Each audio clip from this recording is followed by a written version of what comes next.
set for 3, 2, 1. My name is Janine Ventura. I am the Deputy Secretary General for Education for Gabriela, New York.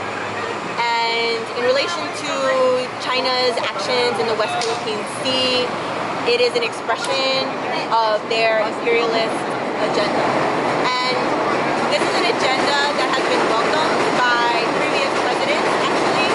So Arroyo has actually had contracts with the Chinese government towards the end of her administration to allow for exploration in the Spratly Islands by China. And when Noynoy came into power, those contracts were still in existence.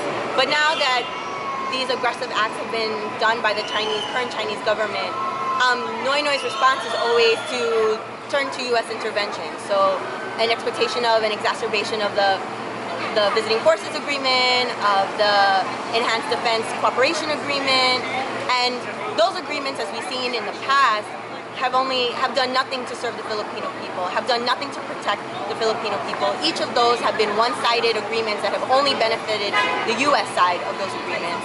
And women have constantly been at the receiving end of exploitation as a result of the militarization and U.S. imperialist policies in the Philippines. So while China and the U.S. have shown their imperialist are exercising their imperialist aggression in the Philippines, in the absence of national industrialization and genuine agrarian reform, Filipinos, the majority of whom are women, have been forced to leave, are unable to be mothers to their children, unable to live with their children, unable to cook for them, unable to provide for them, unable to educate them at home.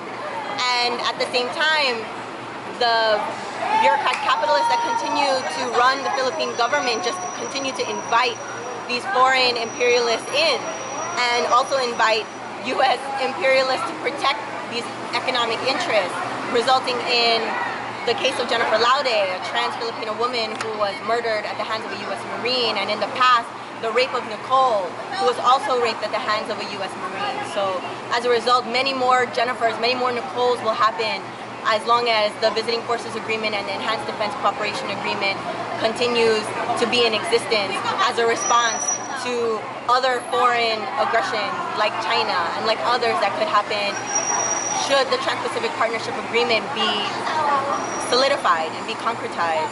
So we call for true, genuine independence. We call for an end to Philippine dependence, and so that mothers can live with their children and can provide for them at home and are not forced to seek a livelihood outside of the Philippines.